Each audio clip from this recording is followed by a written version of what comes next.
우리가 계시록 이 4장과 5장은 이 땅의 현실을 하늘의 관점에서 바라보는 관제탑이다 그랬죠. 우리의 시선을 이제 하늘로 올려서 이 땅의 현실 너머의 이 하늘의 실제를 보여주고 있는 것입니다. 우리가 지금 겪는 이 고난과 혼돈을 하늘의 보좌로부터 해석해야 우리가 길을 잃지 않기 때문입니다. 자, 신학자들이 가장 사랑한다라는 이 성경의 장들인 이 계시록 4장과 5장, 이 하늘의 실제, 오늘 그 마지막 부분입니다. 우리 본문을 같이 읽겠습니다. 계시록 5장 8절에서 14절까지 번갈아 읽겠습니다. 그 두루마리를 취하심에 네 생물과 24장로들이 그 어린 양 앞에 엎드려 각각 검은고와 향이 가득한 금대접을 가졌으니 이 향은 성도들의 기도들이라. 그들이 세 노래를 불러 이르되 두루마리를 가지시고 그 인봉을 빼기에 합당하시도다. 일찍이 죽임을 당하사 각 족속과 방언과 백성과 나라 가운데서 사람들을 피로 사서 하나님께 드리시고 그들로 우리 하나님 앞에서 나라와 제사장들을 삼으셨으니 그들이 땅에서 왕노릇 하리로다 하더라. 내가 또 보고 들으되 보좌와 생물들과 장로들을 둘러선 많은 천사의 음성이 있으니 그 수가 만만이요 천천이라. 큰 음성으로 이르되 죽임을 당하신 어린 양은 능력과 부와 지혜와 힘과 존귀와 영광과 찬송을 받으시기에 합당하도다 하더라. 내가 또 들으니 하늘 위에와 땅 위에와 땅 아래와 바다 위에와 또 그 가운데 모든 피조물이 이르되 보좌에 앉으신 이와 어린 양에게 찬송과 존귀와 영광과 권능을 세세토록 돌릴지어다 하니 네 생물이 이르되 아멘 하고 장로들은 엎드려 경배하더라. 자, 이 인류 역사의 이 최종 심판과 구원 계획이 담겨 있는 이 두루마리. 그러나 어느 누구도 이 두루마리의 인을 떼기에 합당한 이가 없어서 사도 요한은 크게 울었죠. 만약 이 두루마리가 열리지 않으면 역사는 의미 없는 비극으로 끝나는 것이고 우리의 눈물이 닦여지지 않는 것이고 우리는 죄와 고통과 죽음이라는 이 낡은 오두막에 영원히 갇히게 됩니다. 자, 이때 유다의 사자이며 동시에 죽임당한 어린 양, 이 예수 그리스도가 두루마리의 인을 떼기에 합당하신 유일한 분으로 이제 등장하셨죠. 자, 여기에서 우리 이제 질문이 생깁니다. 왜 전능하신 하나님께서 직접 두루마리의 인을 떼시고 심판과 구원을 직접 행하시지 않고 왜 죽임당한 어린 양을 통해 이 일을 행하시는가? 또 왜 하필 사자의 권능으로 심판과 구원을 세상 모두가 두려워하도록 강력하게 행하시지 않고 흠모할 만한 아름다운 것이 없어서 대부분의 사람들은 몰라보는 그 죽임당한 어린 양을 통해 하시는가? 왜 죽임당한 어린 양이어야 하는가? 이 부분 우리가 지난주에도 말씀드렸었죠. 바벨론이나 이 로마 같은 세상의 힘은 사자의 권능으로 아주 쉽게 무너뜨릴 수 있습니다. 하나님께 이거는 참 쉬운 일입니다. 그러나 인간 존재의 깊은 곳에 뿌리내린 이 죄는 강압적인 힘으로 정복되지 않습니다. 노아의 홍수와 바벨론 포로 생활도 인간의 마음을 바꾸지는 못했습니다. 만물보다 심히 거짓되고 부패한 사람의 마음, 이 죄의 문제, 이미 물을 땅바닥에 다 쏟아버려서 다시 주워 담을 수 없는 우리의 이 죄의 절망이라는 현실, 이걸 해결하기 위해서는 죽음당한 어린 양, 이 길 말고는 다른 길이 없는 것입니다. 매일매일의 나를 보면 이게 너무도 분명하지요. 우리가 변합니까? 예수님께서 십자가 죽음을 앞두시고 제자들과 함께 하셨던 이 최후의 만찬 장면을 기억하십니까? 내가 너희와 함께 이 유월절 먹기를 원하고 원하였노라. 자, 어떻게 죽임당한 어린 양의 길을 코앞에 두시고 그 길을 원하고 원하였노라 라고 하실 수 있습니까? 다른 길은 없기 때문입니다. 예수님은 자신이 유월절 어린 양으로 죽기 위해 이 땅에 오셨습니다. 예수님의 죽음은 우연한 비극적 사고가 아니라 죽임당한 어린 양, 이 하나님의 작정된 계획의 성취입니다. 출애굽 장면을 떠올려 보십시오. 어린 양의 피를 문설주에 바른 집은 심판을 넘어갔지요. 마침내 출애굽해서 노예 생활에서 해방되었습니다. 이게 첫 번째 유월절이죠. 자, 죽임당한 어린 양 예수 그리스도의 십자가는 구약의 모든 매해년의 유월절을 완성하는 마지막 유월절이었던 것입니다. 예수님의 십자가 죽음은 우리를 죄와 죽음에서 구원한 이른바 새로운 출애굽인 것입니다. 예수님께서 죽으실 때 성전이 이 휘장이 위에서 아래로 찢어졌죠. 히브리서에서는 그 장면을 그러죠. 그 길은 우리를 위하여 휘장 가운데 열어놓으신 새로운 살 길이요. 휘장은 곧 그의 육체니라. 그러니까 예수님의 찢겨진 몸이 바로 하나님께로 나아가는 유일하고 새로운 생명의 길이다라는 것입니다. 우리는 이제 예수의 피를 힘입어서 담대히 하나님께 나아가는 하나님 나라의 상속자들이 된 것입니다. 여러분, 예수님의 십자가 위에서 외치신 다 이루었다 이 선포는 단순히 우리가 이 죄가 용서받았다라는 게 전부가 아닙니다. 죄와 비참함이라는 이 낡은 이 오두막을 이제 다 허무신 것이고 우리 안에 하나님 나라 상속자들이라는 이 영광스러운 궁궐을 새로 지으신 사건입니다. 그래서 오늘 9절에 보시면 새 노래로 죽임당한 어린 양을 찬양하는 것입니다. 여러분, 왜 새 노래입니까? 성경에서 새 노래는 하나님께서 자기 백성을 위해 새로운 구원 사건을 행하셨을 때 이 새 노래라고 합니다. 이 구원, 그런데 이 구원은 모두가 예상한 사자의 권능이 아니라 미련하게만 보이는 이 죽음당한 어린 양을 통해 이 죄와 죽음이라는 이 진짜 대적을 이기셨기 때문에 이게 그래서 이전의 노래로는 다 담아낼 수 없는 이게 질적으로 완전히 새로운 노래가 되었다라는 것입니다. 미련해 보이는 십자가가 우리를 구원하시는 하나님의 능력인 줄을 누가 상상이나 했겠습니까? 그래서 새 노래입니다. 죽임당한 어린 양으로 말미암아 새로운 시대, 이 구원의 시대가 열렸다라는 것을 선포하는 노래입니다. 이전 것은 지나갔으니 보라, 새 것이 되었도다. 이 새 노래는 단순히 우리가 구원받았다라는 거에 그치는 게 아니라 나라와 제사장 삼으셨다 그러죠. 보시면 나라와 제사장으로 삼으신 겁니다. 우리가 하나님 나라의 상속자들이라는 것입니다. 그래서 새 노래는 10절에서 이렇게 찬송하는 겁니다. 그들이 땅에서 왕노릇 하리로다.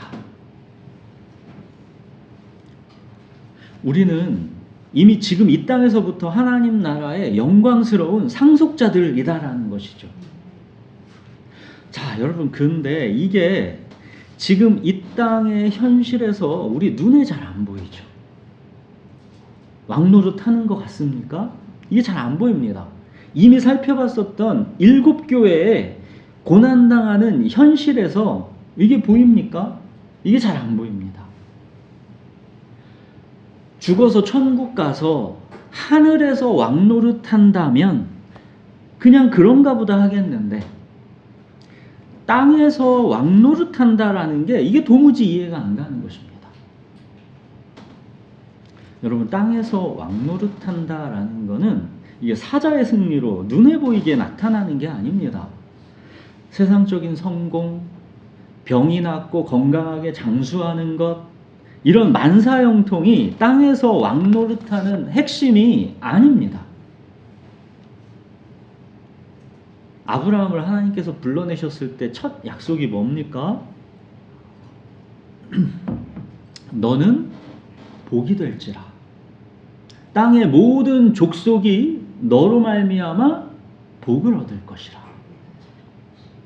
이것이 땅에서 왕노릇하는 것입니다. 그리고 우리가 세상에 복이 되는 핵심은 사자의 권능에 있는 게 아니라 죽임당한 어린 양의 길을 가는 것, 여기에 있는 것입니다. 그래서 예수님이 그러셨죠. 한 알의 밀이 땅에 떨어져 죽지 아니하면 한 알 그대로 있고 죽으면 많은 열매를 맺느니라. 그러니까 죽임당한 어린 양의 길을 가는 것, 이것이 세상에 복이 되는 길이고, 이게 바로 땅에서 왕노릇하는 그 핵심인 것입니다.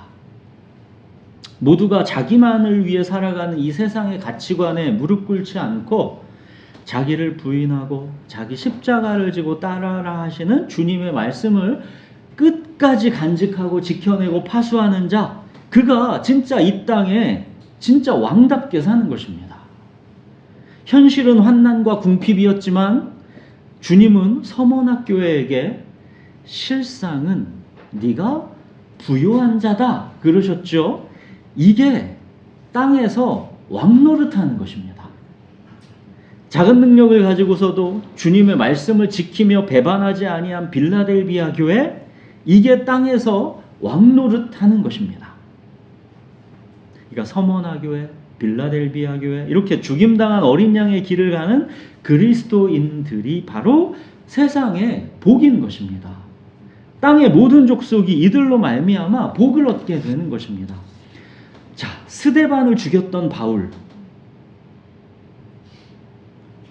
그러나 결과적으로는 죽임당한 어린 양이었던 스데반이 바울에게 복이 되었고, 또 그 바울이 죽임당한 어린 양이 돼서 우리 모두의 복이 되었죠.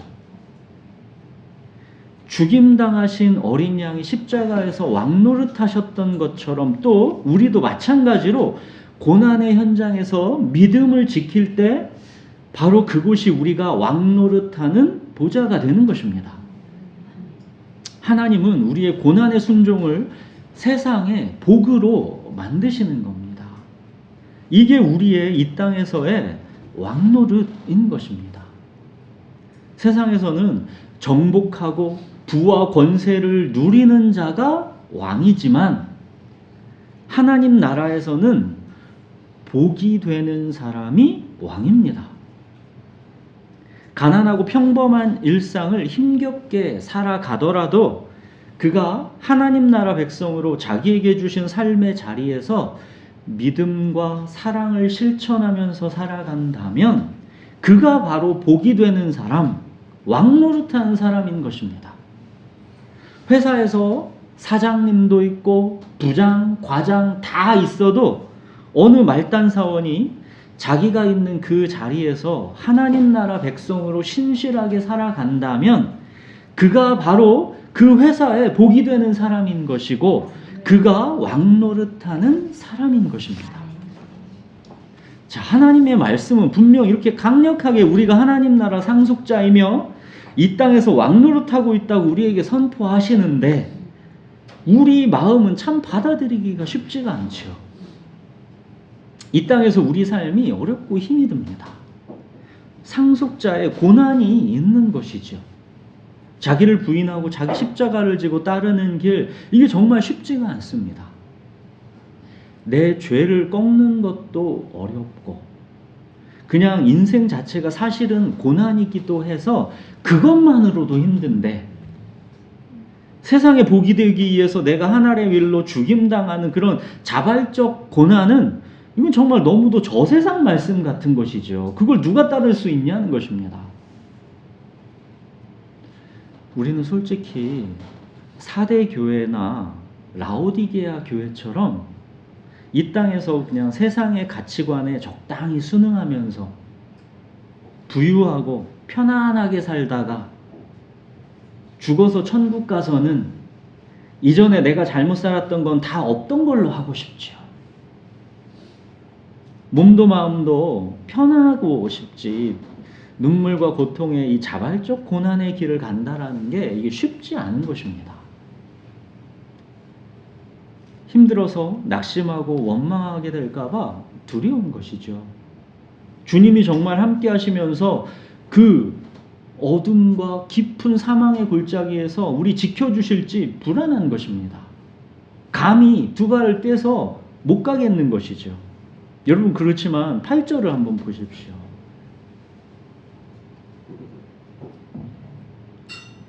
어린 양 앞에 드려지는 향이 가득한 금대접. 이 향이 가득한 금대접. 그 향이 뭐라 합니까? 이 향은 성도들의 기도들이라. 이게 우리가 보지 못하고 있는 하늘의 실제입니다. 땅에서는 우리의 기도가 즉각 응답되지 않고 허공으로 사라지는 것처럼 느껴질 수 있습니다. 그래서 불안하고 두려운 것이죠. 그러나 하늘에서는 단 하나의 기도도 버려지지 않는다는 겁니다. 우리의 눈물 어린 간구는 하늘 보좌 앞 이 금대접에 소중히 보관돼서 하나님의 구원 역사의 중심에 놓여진다는 겁니다. 예수님께서 과부와 불의한 재판관의 비유를 통해서 우리의 기도가 결국 그냥 버려지지 않는다라는 것을 말씀해 주셨었죠. 불의한 재판관도 과부가 계속 찾아와서 간구하면 귀찮아서라도 들어주는데 하물며 하나님께서 그 밤낮 부르짖는 택하신 자들의 원한을 풀어주지 아니하겠느냐, 그들에게 오래 참으시겠느냐, 속히 그 원한을 풀어주시리라. 예수님이 그러셨죠. 근데 예수님은 이 말씀 뒤에 이런 말씀을 또 이어서 하셨죠. 그러나 인자가 올 때에 세상에서 믿음을 보겠느냐. 이 기도가 당장 들어지지 않을 텐데, 이게 금대접에 올라가서 다 올라가고 있는데 이게 당장 결과로 나타나지 않는다고 다 낙심하고 그럴 텐데, 인자가 올 때 세상에서 믿음을 보겠느냐. 하늘의 실제는 니네 기도가 다 들어지고 있는데 땅에서는 우리의 기도가 즉각 응답되지 않고 허공으로 사라지는 것처럼 느껴질 수 있지만 우리의 기도는 하늘에서 단 하나의 기도도 버려지지 않는다라는 것을 믿고 어린 양의 길로 나를 따라오라 하시는 겁니다. 우리의 눈물 어린 간구는 하늘 보좌 앞 금대접에 소중히 보관돼서 하나님의 구원 역사의 중심에 놓여져 있다라는 것을 너희가 믿으라 하시는 겁니다. 이 믿음 붙들고 항상 기도하고 낙심하지 말아야 한다라는 것입니다. 여러분, 신앙이 결코 만만한 게 아닙니다. 우리가 부유하고 살만할 때 이 신앙을, 하나님을 내 행복의 도구로, 내가 지금 잘 되는 거에 막 그 위로자로, 응원자로 이렇게 쓰는 거는 우리가 쉽게 할 수 있죠. 근데 신앙은 결코 그렇게 만만하지 않습니다. 신앙은 이 관념과 지식의 모래성이 아닙니다. 생각과 관념으로 이루어지는 게 아니라는 것이죠. 우리의 고통의 눈물은 관념이나 상징이 아니지 않습니까? 우리의 실패와 질병, 관계의 상처, 죽음의 공포, 이 모든 것은 관념이 아니라 실제로 우리가 겪는 실체입니다. 우리의 어렵고 힘든 삶의 고통은 관념이 아니라 실체이기 때문에, 그래서 하나님의 구원 역시 이게 관념이 아니라 실체여야만 하는 것입니다. 하나님의 관념적인 위로가 아니라 당신의 아들을 우리와 같은 시간과 공간 속으로 죽임당한 어린 양으로 보내는 실제적 고통을 통해서 우리를 구원하신 겁니다. 예수 그리스도의 성육신, 십자가, 부활, 이거는 관념이나 신화가 아니라 2000년 전 실제 일어난 역사적 실체입니다. 여러분, 이처럼 예수 그리스도의 성육신과 십자가와 부활, 이 역사적 실체이기 때문에 우리는 하나님께서 통치하신다라는 것을 모든 상황 속에서 아멘으로 확신할 수 있는 것이고, 그래서 우리는 지금 이 땅에서의 삶에서 때로는 앞이 보이지 않고 때로는 이해되지 않아도 믿음으로 살아내는 것입니다. 여러분, 지식과 관념의 종교는 삶의 거센 파도와 이해할 수 없는 고난 앞에서 아무 힘이 없습니다. 그런 종교는 다만 내 행복과 자기 실현의 수단으로 긍정의 힘, 적극적 사고방식, 약간의 위로, 이런 걸로 조금 유익한 면이 있을 수 있지만 결정적인 인생의 고난과 죽음 앞에서는 아무 힘이 없는 것입니다. 사랑하는 여러분, 여러분의 신앙은 지식과 관념의 모래 위에 세워져 있습니까? 아니면 예수 그리스도의 성육신과 십자가와 부활이라는 그 실체, 그 반석 위에 세워져 있습니까?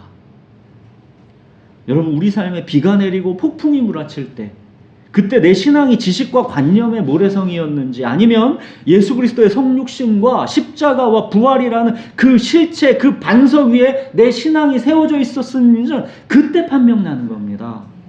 여러분, 신앙은 지식과 관념의 모래성이면 아무 힘이 없는 것이고, 하나님이 실제로 사람이 되신 예수 그리스도의 성육신, 실제로 죽으신 십자가, 실제로 다시 살아나신 부활, 이 실체, 이 반석 위에 우리 신앙이 세워져 있어야, 그래야 우리를 살려내는 것입니다.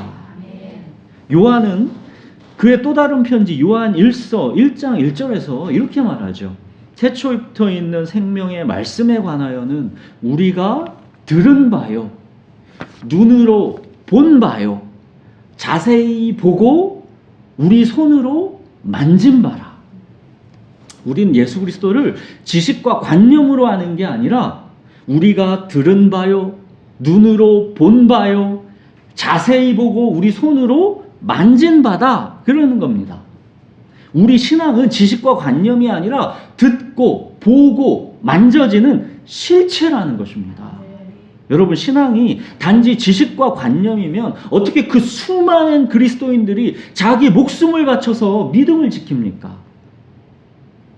어떻게 인간이 내 몸과 마음이 그렇게도 애착하는, 나 편하자고 하는 그 잘 살고 싶은 그 욕망을 부인합니까? 사람이 어떻게 이걸 합니까? 인간이 이 윤리 도덕으로 이게 되겠습니까? 내가 주 예수 그리스도 이 실체를 만나고 체험했기 때문입니다. 여러분, 베드로와 요한이나 바울처럼 예수님을 직접 자기들 눈으로 본 사람들만 실체를 만나고 체험한 것입니까? 우리는 2000년 전 일이라 못 본 거라 실체를 만나고 체험한 게 아닙니까? 아까 요한이 뭐라고 했나 다시 보십시오. 태초부터 있는 생명의 말씀에 관하여는 우리가 들은 바요, 눈으로 본 바요, 자세히 보고 우리 손으로 만진 바라. 뭐라는 말씀이라는 겁니다. 그러니까 예수님과 직접 동고동락한, 예수님과 직접 밥 먹고 3년 반을 함께 살아간 이 요한이 지금 예수님을 뭐라고 합니까? 태초부터 있는 생명의 말씀이라 하지요. 그 말씀을 우리가 들은 바요, 눈으로 본 바요, 자세히 보고 우리 손으로 만진 바다, 그러는 겁니다. 예수님은 말씀이 육신이 되어 우리에게 오신 것이죠. 예수님은 말씀이십니다. 말씀은 지식과 관념이 아니라 살아계신 하나님이신 것이고, 우리가 듣고 보고 손으로 만지는, 즉 체험하는 실체인 것입니다. 성령께서 이렇게 말씀이 다만 지식과 관념이 아니라 이 말씀이 살아있는 실체로 우리에게 만나지고 체험되게 하시는 것입니다. 그게 성령이 하시는 일입니다. 말씀이 살아계신 하나님의 말씀으로 내게 믿어지는 것, 이게 성령 체험의 이게 본질이고 핵심인 겁니다. 성령 체험은 다른 게 아니라 말씀이 이게 살아계신 하나님의 말씀으로 나에게 믿어지는 것, 이게 성령 체험의 핵심입니다. 하나님이 사람이 되신 예수 그리스도의 성육신, 예수님의 십자가와 부활, 여러분 이게 어떻게 사람에게 믿어집니까? 이게 실체로서 믿어지는 것. 자, 이 반석 위에 우리를 세우는 것이 그게 말씀인 것이고, 성령께서는 이 말씀을 통해서 주도적으로 이거를 우리 안에서 이루시는 겁니다. 성령께서 말씀을 통해 이 실체를 만나고 체험하게 하시는 것입니다.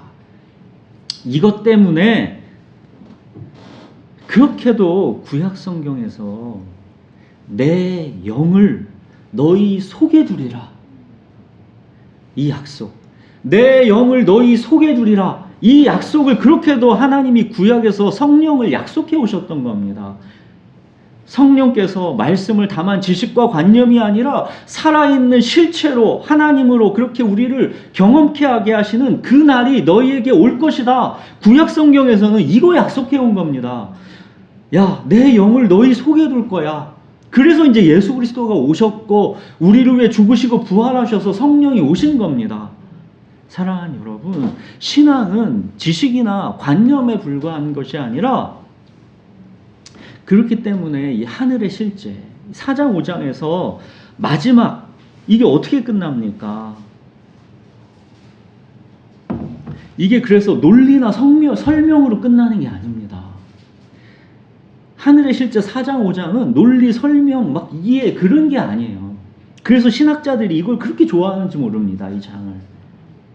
어떻게 끝납니까? 마지막이 내 생물이 이르되 아멘하고 장로들은 엎드려 경배하더라. 아멘하고 경배하는 겁니다.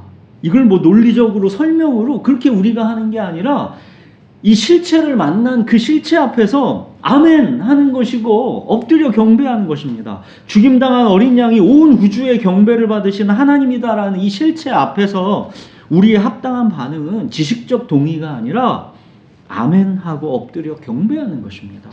이게 바로 예배입니다. 요한이 땅에서 눈으로 보았던 그 죽임당한 어린 양, 요한은 예수님을 다 눈으로 본 사람이지요. 직접 손으로 만진 사람입니다. 3년간을 동고동락했고 부활하신 예수님이랑 같이 밥 먹고 그랬던 사람입니다. 그 죽임당한 어린 양이 지금 하늘의 실제에서 요한이 보니까 모든 피조물의 경배를 받으시는 하나님이신 겁니다.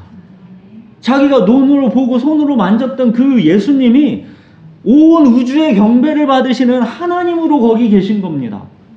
요한이 눈으로 보고 손으로 만졌던 바로 그분, 죽임당한 어린 양이 예수 그리스도인데 그분이 하나님으로 거기 계신 겁니다. 말씀이 하나님이신 겁니다. 이게 우리 신앙의 가장 핵심적인 실체인 것입니다.